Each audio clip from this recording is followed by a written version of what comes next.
Camille Hartley's car wouldn't start in the office parking garage after the company's quarterly celebration, a fact I discovered only because I happened to be leaving at the same time and heard her muttering at her dead battery with the specific controlled frustration of someone who'd had exactly enough for one evening. I offered her a ride without much thought beyond basic decency, and she accepted with visible reluctance, the particular discomfort of a boss forced to rely on an employee for something as ordinary as a ride home. We drove in mostly comfortable silence for the first 10 minutes, the specific, careful quiet of two people navigating an unusual role reversal neither of us had planned on. As I turned onto her street, following the address she'd given me, she spoke for the first time since we'd left the garage. "Please don't take me home yet." I glanced over, uncertain I'd heard her correctly. "I'm sorry? I know how that sounds. I don't mean anything inappropriate by it. She trailed off, staring out the window at her own dark apartment building as we approached it. "My husband and I finalized our divorce 3 weeks ago. I moved into that apartment 2 weeks ago. I have not once, in those 2 weeks, been able to walk through that door without feeling like I'm walking into an empty room specifically designed to remind me how alone I currently am. I know it's an unusual request. I just need a few more minutes before I have to face it tonight." I'm Elliot Marchetti, 32. I've worked in Camille's department for just over 2 years, long enough to respect her considerably as a boss without ever having exchanged more than professional pleasantries beyond the occasional shared frustration about quarterly reports. She had a reputation throughout the company for exacting standards and genuine fairness, the specific combination that made people want to work hard for her rather than simply around her. And I'd always found myself quietly admiring that balance, without ever imagining I'd get to know the person underneath the professional competence. I drove past her building without comment, giving her the extra time she'd asked for, uncertain exactly where the evening was headed, but unwilling to push her back into a loneliness she'd just described with such unguarded honesty. "There's a diner a few blocks from here," I said. "Open late. We could get coffee if that would help more than just driving in circles." "That would help considerably more than driving in circles, actually. Thank you." We ended up at that diner for nearly 2 hours, Camille gradually relaxing out of her usual composed professional bearing into something considerably more honest, telling me, in careful pieces, about a marriage that had ended not with any dramatic betrayal, but with the slow, comprehensive realization that she and her husband had simply stopped being partners somewhere along the way. Both of them too busy with separate careers to notice the distance accumulating between them until it had become unbridgeable. "I haven't told anyone at work," she said, stirring coffee she wasn't really drinking. "I don't know how to be the person in charge of an entire department while also being someone who cries in her car in the parking garage sometimes before she can walk inside and perform competence for 8 hours straight. You don't have to perform anything with me tonight, for what it's worth." That's generous, given I'm technically your boss and this entire conversation is probably violating several boundaries neither of us discussed in advance. I don't think basic human decency towards someone having a hard night counts as a boundary violation. I think it just counts as decency. She looked at me for a long moment, something shifting behind her tired composure. "Thank you for that. I mean it. I didn't expect tonight to go anywhere close to this direction when my car decided to die in that parking garage." What was the marriage like, you don't mind me asking, before it started falling apart?" "Comfortable, mostly. That's actually the saddest part, I think. It never felt dramatically wrong while it was happening. We just slowly stopped being curious about each other's days, stopped making the effort to actually connect instead of just coexisting efficiently. By the time either of us named the problem out loud, we'd already spent years quietly drifting. I keep wondering if I'll recognize the warning signs faster next time, or if I'm just doomed to repeat the same slow drift with someone else eventually. I don't think wanting connection makes you doomed to lose it. I think it makes you someone who's learned what actually matters, which is probably more useful than either of us realizes right now. That's either very wise or very kind, possibly both, given the late hour and the coffee's questionable quality. I contain multitudes. Occasionally one of them involves actual wisdom at inconvenient hours. Here's what you need to know about Camille Hartley before anything else happens. She's 36. built her career in operations management with a specific, hard-earned reputation for competence that had made her one of the youngest department heads in the company's history, and had, according to what she told me over the course of that first surprising evening, spent most of the last decade prioritizing that career so thoroughly that her marriage had quietly withered without her fully noticing until it was already too far gone to save. I dropped her off around midnight, considerably later than either of us had planned, and offered my jacket when she shivered slightly at the walk from car to door, a small automatic gesture that felt, in the moment, like nothing more than basic courtesy. "You don't need to do that," she said, though she took it anyway, pulling it around her shoulders with visible gratitude. "Consider it on loan. I expect it back eventually, but there's no rush." That's either a very generous offer or a very obvious excuse to guarantee a second conversation. I can't quite decide which. I'll let you determine that for yourself. Either interpretation works for me.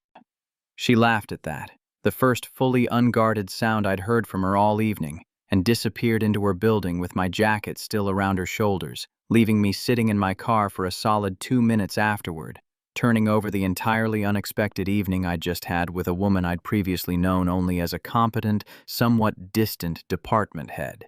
I want to be honest about the weeks that followed, because they matter for how the rest of this story went. I did not pursue anything beyond what had already happened that first night, mostly because the specific power dynamic between us made any deliberate pursuit feel genuinely fraught. Camille was my direct supervisor. Any relationship between us carried real professional risk for both of us, and beyond the practical concerns, I didn't want to be the kind of person who used a moment of someone's genuine vulnerability as an opening for something more calculated. She returned the jacket 3 days later, folded neatly and left on my desk with a small note that simply read, "Thank you for the diner and the extended detour." We fell into an occasional pattern after that, brief, warm exchanges in the hallway, an unofficial understanding that the professional distance between boss and employee had softened slightly, without either of us naming exactly what had replaced it. "You're doing the thing again," my roommate told me weeks later, after I'd mentioned Camille for what he pointed out was an unusually consistent frequency. "The thing where you clearly like someone and spend all your energy making sure the situation stays exactly as ambiguous as possible. She's my boss, Marcus. There's an actual professional risk here, not just my usual overthinking. I'm not saying ignore the risk. I'm saying eventually ambiguity becomes its own kind of choice, and you might want to make sure it's the choice you actually want." I told myself that was a problem for later, that the professional stakes were too significant to rush anything, and mostly believed it. Right up until the evening Camille asked me to help her move a bookshelf in her new apartment. A task that had nothing to do with work and everything to do with an excuse neither of us fully acknowledged as an excuse. "I could have called a moving company," she admitted, once the bookshelf was properly positioned and we were both sitting on her living room floor, considerably more tired than the modest furniture project should have required. "I called you instead. I think I've been looking for reasons to keep this conversation going since the diner, and I haven't been entirely honest with myself about why. I've been doing the same thing, honestly. Finding reasons to walk past your office at exactly the times you're most likely to be free. That's either very sweet or a mild form of workplace stalking. I'm choosing to interpret it as sweet. I'd appreciate that interpretation, given the alternative carries considerably worse implications for my employment status." She laughed at that, easy and unguarded, glancing around the half-unpacked living room with a mixture of pride and exhaustion. "This is the first room in this whole apartment that actually feels like somewhere I'd want to sit and read a book instead of just somewhere I'm required to exist until I fall asleep. I think that's progress, actually. Small, but real. It looks good. You've got a good eye for arrangement. High praise from a man who spent the last 20 minutes insisting the bookshelf should go against the wrong wall. I stand by my original assessment. The natural light hits better on the wall I suggested. The natural light argument was compelling, admittedly. I overruled you anyway out of pure stubbornness." We sat in comfortable silence for a while, both of us circling the same unspoken question neither of us had worked up the nerve to ask directly. "Can I tell you something?" Camille said eventually. I haven't wanted anyone's company like this in longer than I want to admit. Not since before the divorce, honestly. Maybe longer than that if I'm being fully truthful with myself. I don't know what to do with that feeling, given everything complicated about our actual working relationship. I don't have a clean answer either. I know I like you considerably more than a colleague should, and I've spent weeks trying to talk myself out of examining that too closely, because the professional risk feels genuinely significant. It is significant. I could lose credibility with the whole department if this became known and handled badly. You could face considerably worse consequences, given the power difference between us. I've seen exactly this situation go badly for people at my last company, which is part of why I've been so hesitant to even name what's happening here. What do you want to do about it? Camille was quiet for a long moment. I don't know yet. I know I don't want to keep pretending this is nothing, though. That feels dishonest in a way I'm tired of being. Before this goes any further, Camille said, once we'd both sat with the decision for a moment, we need a plan. Not someday. Soon. I can't be your supervisor and pretend this doesn't change anything about how I need to handle your reviews, your assignments, all of it. I'm going to start looking into transferring your reporting line to another manager, quietly, before anyone else needs to know why. How soon is soon? Weeks, not months. I don't want to build something real on top of a structure that could compromise your career if anyone ever questioned my objectivity toward you. We agreed that evening, carefully, to actually try, slowly, privately, with considerable caution about how and when to eventually make anything public within the company. It felt, for the following month, like a genuinely careful, deliberate secret, both of us navigating something real while trying not to let it destabilize either of our positions at work. Camille moved quickly on her promise. Within 3 weeks, my performance reviews and day-to-day project assignments had been formally reassigned to Denise, a lateral director in an adjacent department, a transition Camille framed internally as a routine workload rebalancing rather than anything connected to our relationship. By the time anyone outside the two of us had reason to suspect anything personal, the actual reporting line risk that worried me most had already been quietly resolved. The weeks that followed had their own strange, exhilarating rhythm. Carefully scheduled dinners in towns far enough from the office that we never worried about recognition. Brief coded text messages that avoided anything too obviously personal in case a phone got glanced at by the wrong colleague. The specific thrill and exhaustion of maintaining 2 entirely separate versions of the same relationship. At work, we were scrupulously professional, careful never to linger too long near each other's offices, never to let our eyes meet for more than the standard duration a boss and employee might reasonably exchange during a meeting. This feels like being a spy, Camille admitted one evening, over dinner at yet another restaurant chosen specifically for its distance from anyone we knew. I keep waiting for someone to demand my cover story. I've started rehearsing plausible explanations for my whereabouts just in case. Grabbing dinner with a friend has become my most used sentence of the past 3 weeks. Are you regretting the secrecy? I know it's a lot to ask of someone this early. No. I understand why it's necessary, given the stakes. I just didn't expect keeping something good a secret to feel almost as exhausting as the thing itself is exciting. That's an accurate description of exactly how I've been feeling, too.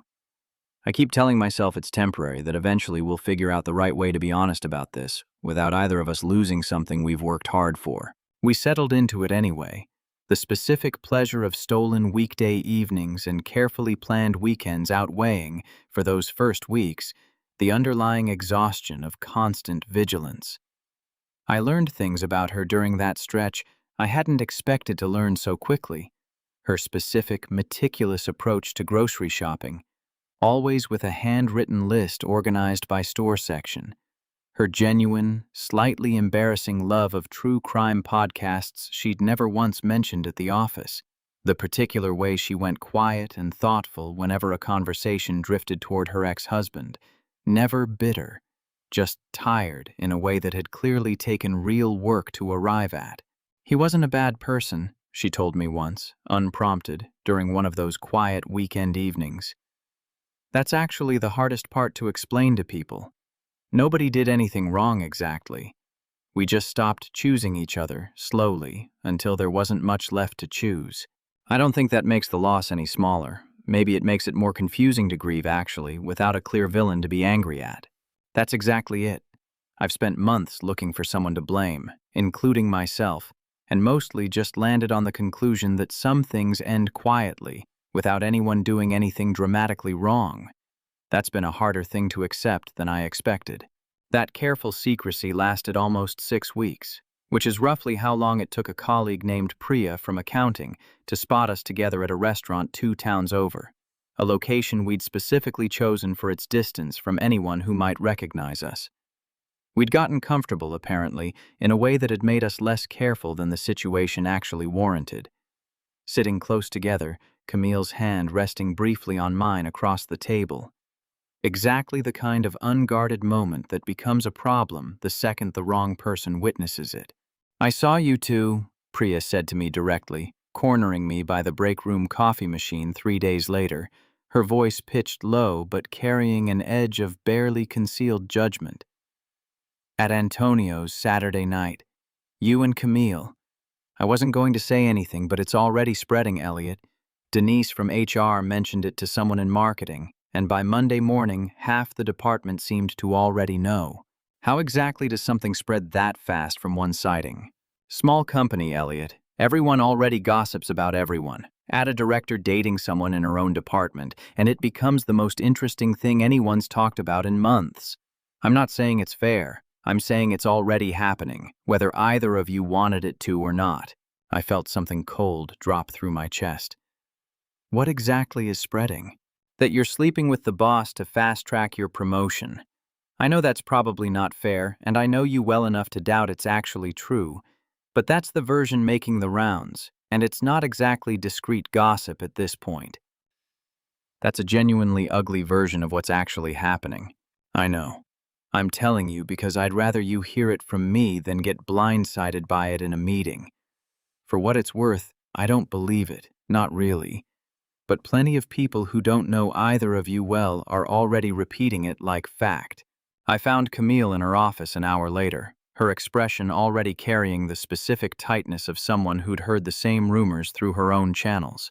"They're saying I used you," I told her, "or that you used your position, depending on which version of the gossip you're hearing. Either way, it's ugly, and it's spreading fast." "I know. HR mentioned it to me directly, actually, in the vague, careful way HR mentions things they're not officially allowed to address yet. I think we need to consider stepping back from this, Elliot. At least until things settle down enough that continuing doesn't cost either of us our actual careers." "Stepping back how? Pretending nothing happened?" "I don't know. I just know I can't be effective running this department if half the staff believes I've compromised my judgment for a personal relationship. That reputation, once it takes hold, doesn't easily undo itself. I fought hard for this position, Elliot. I don't know how to just watch it get undermined by gossip, however inaccurate. I understand that fear. I'm not asking you to ignore it. I'm asking whether stepping back is actually the solution, or just the path of least resistance in the moment." Camille's jaw tightened, something conflicted moving behind her professional composure. "I don't have a better solution right now. I need time to think clearly, without the added pressure of this conversation happening in real time. I want to be honest about how that conversation landed, because it matters for the rest of this story." I understood her concern, genuinely, and I also felt something considerably more painful underneath the understanding. The specific fear that the real, careful thing we'd built over 6 weeks was about to become collateral damage to a rumor neither of us had actually earned. "I don't want to lose this because of gossip that isn't even accurate," I said. "I understand the professional risk. I've understood it since the diner, but I don't want the solution to be pretending this doesn't matter." "I don't want that either. I just don't know what the alternative actually looks like, given the stakes." We didn't resolve it that evening. Camille asked for space to think, and I gave it to her. The specific, uncertain silence of two people whose careful secret had become suddenly uncomfortably public before either of us had decided how to handle that exposure. I didn't hear from her for 5 days. 5 days of genuine uncertainty about whether the relationship had effectively ended under the weight of office gossip neither of us had asked for. I went through the motions of ordinary work during that stretch, careful and professional in every meeting, uncertain whether I was watching something real quietly dissolve or simply waiting for a woman working through an impossible decision under real professional pressure. My roommate Marcus, predictably, had opinions about the silence. 5 days is a long time to just wait without checking in, he said, over dinner one evening. Have you considered that maybe waiting patiently isn't actually the supportive thing here? Sometimes people need to know you're still there, not just quietly respecting their space into oblivion. I don't want to pressure her into a decision before she's ready to make it. There's a difference between pressure and a simple, "I'm still here whenever you're ready." You could send that without demanding anything back. I sent exactly that text on day 4, a short, uncomplicated message with no expectation attached. She didn't respond immediately, but I told myself that was fine, that she needed the space regardless of how uncomfortable the silence felt on my end. She called on the 6th evening, voice steadier than I'd expected. "I talked to HR directly," she said, proactively, before anyone could frame the narrative for me. I told them the full truth, that we started seeing each other after a personal, non-work-related evening, that your reporting line was already transferred to Denise weeks before this became public, and that I'm not willing to end something real just because gossip made it uncomfortable to continue. How did that go? Better than I expected, honestly. They appreciated the proactive disclosure. There's a formal process now, documented, transparent, entirely above board. It's not simple, but it's manageable, and it means we don't have to keep pretending this is something to be ashamed of. What made you decide to go that route? 5 days ago, you sounded like stepping back was the safer option. Your text, actually. The simple one, no pressure attached. I read it maybe 20 times over those 5 days, and somewhere around day 4 I realized I'd rather deal with the complicated, documented, occasionally awkward reality of an actual relationship than go back to pretending I was fine being alone in that apartment every night. Stepping back felt safer for about a day. Then it just felt like the same slow drift that ended my marriage, except this time I'd be choosing it deliberately instead of just letting it happen to me. I'm relieved. I've spent 5 days assuming this was over. I considered ending it, if I'm honest, for about a day. But then I sat with the actual alternative, going back to an empty apartment every night, performing competence at work while quietly being miserable everywhere else. And I realized I'd rather manage the professional complexity than lose the first genuinely good thing that's happened to me in over a year. Can I come over? I'd rather have the rest of this conversation in person. Please do. I think I've had enough of processing this alone for 1 week. I want to be honest about what happened next, because it's the part of this story I've replayed most since.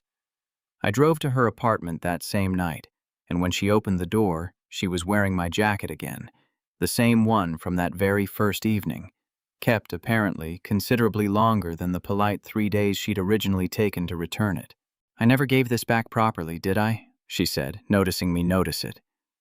I think some part of me was hoping for an excuse to keep it a little longer. "Consider it a permanent loan, then. I think it looks better on you anyway." The kiss that followed started careful. The specific careful of 2 people who'd just survived a genuine test of whether what they'd built could withstand real pressure. Then it went warm, her hand finding the front of my shirt with a certainty that erased whatever uncertainty the previous week had introduced. And then, for one long, unhurried moment, it went past warm entirely, into something that made her apartment doorway feel like exactly the right place for 6 weeks of careful secrecy to finally resolve itself into something we no longer had to hide. We broke apart to the sound of her neighbor's door opening and closing down the hall, entirely unbothered by either of us.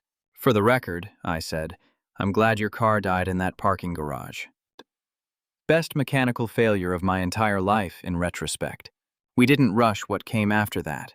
The HR process took several months to fully formalize, careful documentation, and a temporary transfer of my performance reviews to a different manager.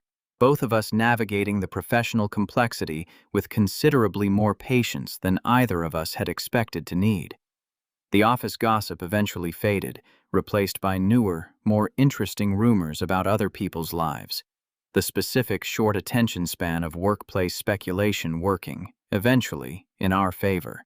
A year later, Camille and I moved in together, and the jacket, considerably more worn now, having survived 2 winters of genuine daily use rather than a single dramatic loan, hangs on a hook by our shared front door, no longer symbolic of anything except the fact that it's simply mine, and she wears it whenever the weather calls for it, without either of us thinking twice about the gesture anymore. The move itself came with its own small negotiations, whose furniture stayed, whose went, how to merge 2 households built during very different chapters of both our lives. Camille insisted on keeping the bookshelf from that very first apartment, the one we'd argued about positioning on our second real evening together, moved now to a place of honor in our shared living room exactly where I'd originally suggested it should go. "I moved it to your wall finally," she told me once the new apartment was settled. "Better light, just like you said. I held out for over a year out of pure stubbornness before admitting you were right. I'm choosing not to gloat about that victory, though it's taking considerable effort. Gloat quietly. I'll allow a small amount. I got to see Camille handle real pressure again about 8 months into our relationship, when a major client threatened to pull their contract over a miscommunication that had nothing to do with either of us personally. I watched her navigate the crisis with the same composed, careful competence I'd first respected from a professional distance, years before either of us knew we'd end up here. Calm phone calls, careful documentation of every commitment made, a level-headed negotiation that eventually salvaged the entire account without anyone losing face. "You're terrifyingly good under pressure," I told her, once the crisis had passed and the client had been fully placated. "I've been managing high-stakes situations for over a decade, Elliot. Panicking doesn't fix a client relationship. Somebody has to stay steady, and it might as well be the person actually running the department. I don't think you know how to do anything halfway. You should see me attempt small talk at industry conferences. Deeply, embarrassingly halfway on that front." Priya, of all people, ended up apologizing formally about a year after the initial gossip incident, admitting she'd repeated the rumor without properly checking its accuracy first. She caught me in the break room one afternoon, considerably more sheepish than her usual confident demeanor. "I should have talked to you directly before repeating what I heard secondhand," she told me. "I'm sorry it caused you both that much stress over something that turned out to be genuinely real. I've thought about that conversation more than I expected to, honestly, especially once it became clear how serious things actually were between you two.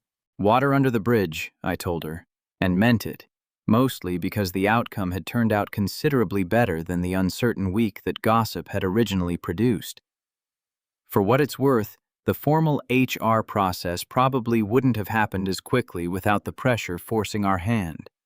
Sometimes uncomfortable accidents produce useful outcomes. That's a very generous read on my accidentally destructive gossip habit.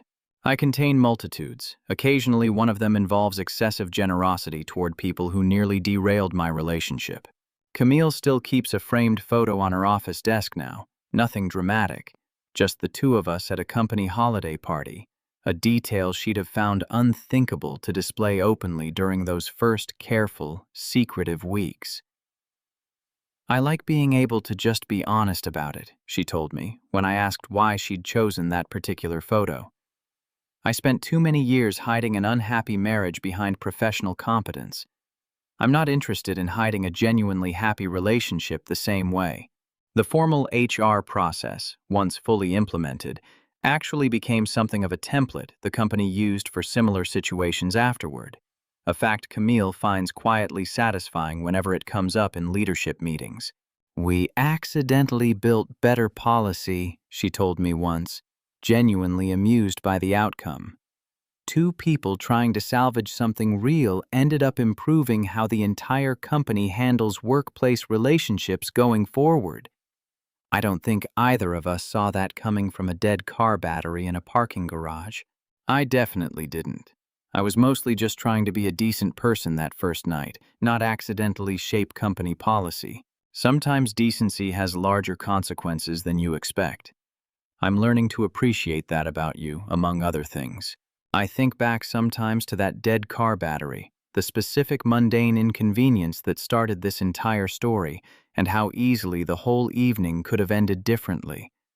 A simple ride home. A polite good night. Nothing more. Camille says she thinks about it too, usually late at night when the apartment feels considerably less empty than it once did. I used to dread walking through my own front door, she told me recently. Both of us settled into the easy quiet of an ordinary evening in the apartment we now shared. I don't think I've felt that particular dread once since the night you offered to keep driving instead of dropping me off. Best decision I ever made, apparently ignoring a direct order from my own boss.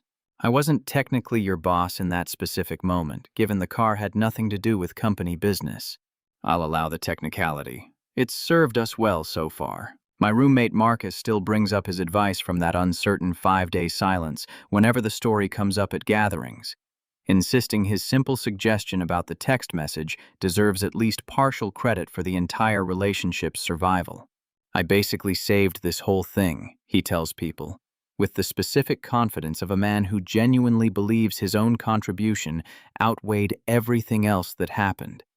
Camille finds his insistence endlessly amusing and has never once bothered arguing the point, mostly because correcting him would require more energy than simply letting him enjoy the story. Let him have it, she told me once, laughing. Everyone needs a small victory to be proud of. His just happens to be a text message he didn't even write. He'll never let either of us forget it, regardless. I've made peace with that. Some things are worth the minor cost of an overconfident roommate's ongoing self-congratulation.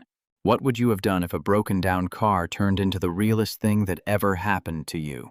Tell me your story in the comments. If you liked this one, leave a like, subscribe, and I'll see you in the next video.